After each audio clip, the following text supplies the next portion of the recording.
and welcome to my YouTube channel. I'm Devindra Ojala, the Lightworker Coach. So for those of you that are new to me and my work, I'm a channel for the Divine Feminine. I'm the founder of Med Yoga School, the Lighthouse, and Fierce, Focused and Feminine.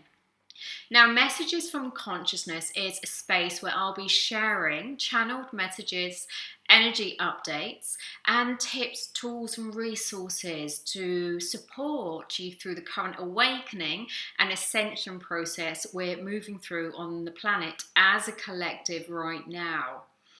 So the theme for October really is asking us to really look at trust, what trust means to us. So we're going to be purging from the deep unconscious anything that is going to be mirroring where there has been self-betrayal or betrayal of others and manipulation. Now, this energy can feel quite fiery, quite fierce, can have a lot of conflict or explosive energy in. So it's really important that we take this time to slow down, step back, and not be so reactive to the energies that are moving through us, especially through the rest of the month, because it does get much more fierce and it will start to heat up within the body. So remember, when we're shifting and clearing a belief system, which is what we're being called to do, we're being called to upgrade the programming within the mind from a 3D consciousness to 4D to 5D. We're all on different parts of this journey right now, but we're all upgrading mentally, emotionally, and physically. So we do this by connecting to source, connecting to higher consciousness, connecting to our higher self. These practices, yoga, mindfulness, meditation, remind us of that connection. So when we have that connection or re-experience that connection, we will start to feel the distance, the gap from where we are now to where our higher self is calling us forward. This can be really uncomfortable. This process of moving from where you are now to where you truly know your soul wants you to be. So you can have moments of complete opening and expansion, and the following day feel yourself completely crashed back down, emotionally, mentally exhausted. This is good. Nothing's going wrong. You are purging and clearing. But there are certain things you really need to be conscious and more aware of and deliberate with as you move through this process to make it more comfortable with you.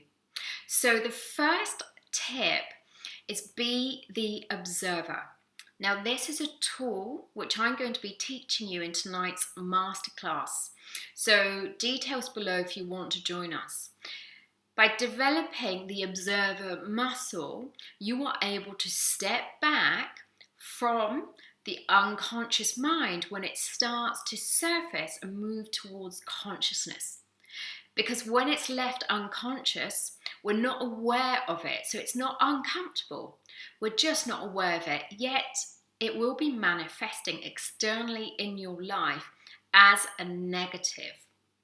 However, when we start to up-level, upgrade, transform, we have to learn how to move our belief systems and programming from unconsciousness to consciousness. Now that needs discipline. It needs daily practice. Because if there's deep wounds within the unconscious mind, firstly, your body, your human self will not have the capacity to actually detox all of this in one go.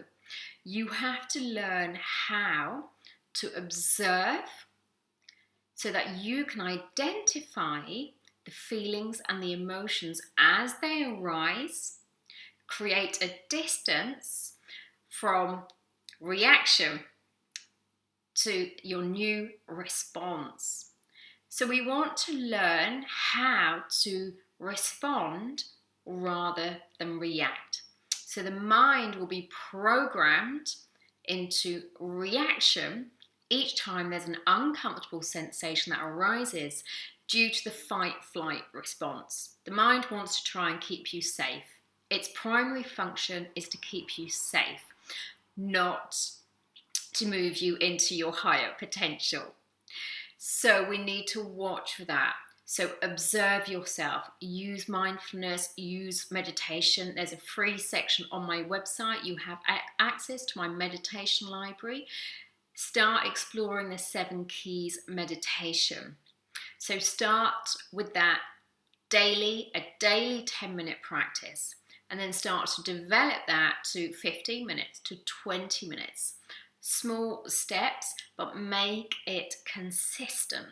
So choose something you know you're going to be able to sustain for at least a month so that you can see the result. You will start to see you are showing up differently in life.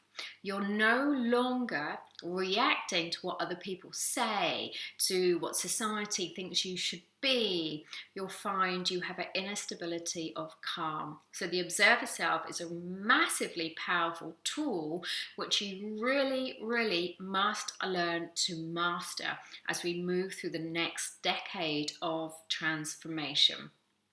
So tip number 2, compassion over empathy. Now, the reason why I say this is those of you that are drawn to my work and work with me or in the Lighthouse, we are extremely empathic.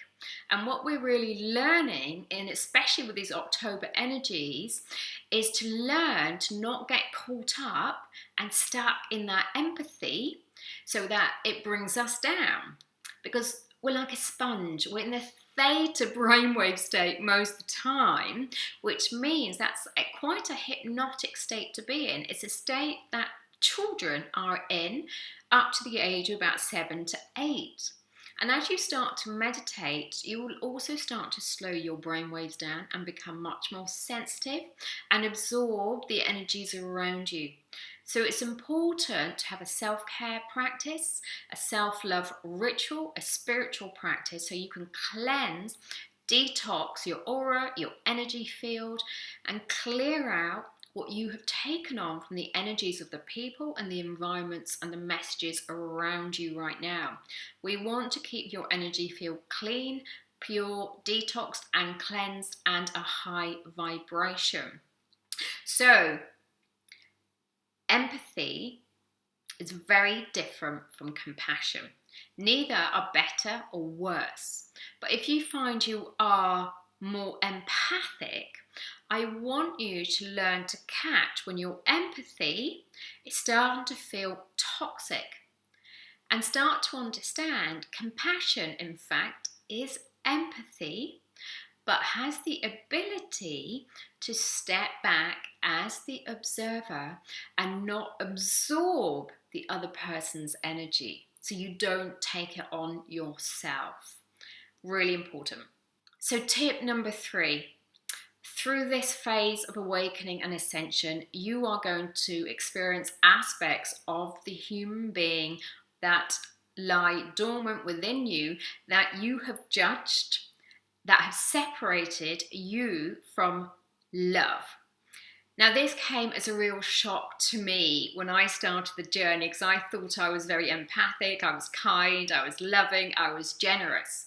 As I started my spiritual awakening and my self-discovery journey, I realized there was a lot of beliefs that had been passed down to me that were limiting my potential, which mean when we transition, we have to come face to face with the energy that's created those belief systems. So there can be a lot of anger, a lot of fear, a lot of sadness, a lot of grief, jealousy, lots of different emotions. Now, it's really important you remember you are not the emotion. The emotion is an energy. And this energy just needs to move through your system. It just needs to pass through you. That is alchemy. That is transformation. When we judge, we restrict that energy from flowing through us. When we can learn not to judge and allow this energy, that is unconditional love. The more you learn to master your emotions and accept your emotions, you'll be given more and more responsibility to not just clear your personal karma, but also some of the collective karma. And you'll be doing that because you have learned to dissolve the ego mind, which is judgmental, to a higher vibration, to a higher mind. Your higher mind, your higher self, will allow any emotion to pass through it, understanding you are not the emotion. And this brings you closer to what we call unity consciousness. Which emotions do you judge the most within others? Because those are the emotions you're going to be judging most within you. Those are the ones you need to face head on and allow them to be felt so they can be freed. When you do this for yourself, you're doing this for Mother Earth and the collective. So tip number 4, release control. So over the next month, really feel into, where am I controlling? Where do I need to loosen my grip? What is the universe asking me to surrender, to let go to give up worrying about, to give up trying to overplan, overcontrol? Where my life, health, relationships, or business do I need to move back to trust and flow? So the theme is trust. Tip number 5, choose love over fear and doubt. When we choose love, we choose the heart. When we choose fear and doubt, we choose the ego. So wisdom is choosing the heart, choosing love. What choices and decisions are you making on a day-to-day basis that come from fear and doubt rather than love and trust? It may be useful to write a fear inventory. You can check my website. You'll find it in my blog section. A fear inventory really allows you to get super clear on what your fears are and why they're there. What are the belief systems? And then creating new belief systems to take you forwards. Now, the theme for October really is self-trust. Now, self-trust is when the soul and human self are in alignment. So the theme for the month really is mastering trust. So ask yourself, where am I not prioritizing my best interest? Where am I not prioritizing others' best interests? Where am I not prioritizing our unity consciousness, the best interest for all of us? Because this is no longer about you, it's about us. So this is where we're breaking free of the conditioning of I have to survive, I'm alone. No, we're moving into unity consciousness. So although this time is a really uncomfortable time in the physical body, because the physical body has to really acclimatize to the new higher frequencies and the light codes streaming down on the planet right now. Now, if you're sensitive, you'll be feeling those high frequencies of light coming into the body. When they come into the body, they literally start to break down energy blocks. Now, this needs to be purged emotionally so that we can allow that complete integration and transformation back to wisdom, back to open-hearted living, back to compassion. So this is a wonderful opportunity for you to clear ancestral karma, collective karma, and personal karma, and move back to an expanded, abundant heart. So step into this portal, see it as an opportunity. You chose to come down at this time. You're part of this collective mission and we need you. So make self-love, self-care your priority. Now, if you are free this evening, come join me for a live masterclass where I'll be going through the Observer Self, and we'll be doing a live meditation, a group meditation. When we come together and meditate together in a group, we create a powerful shift of energy. We create a powerful shift out in the world. I'd love to see you in the group, Mindfulness Meditation Circle, or details below. If you would like to be part of a conscious community of lightworkers, check out the Lighthouse, which is my spiritual life and business coaching school. This is a wonderful place to lay a solid foundation to create with the universe, to learn manifestation tips, to keep up a spiritual practice and be inspired on a regular basis, fortnightly meetings without the overwhelm. I look forward to seeing you soon with another message from consciousness. Take care.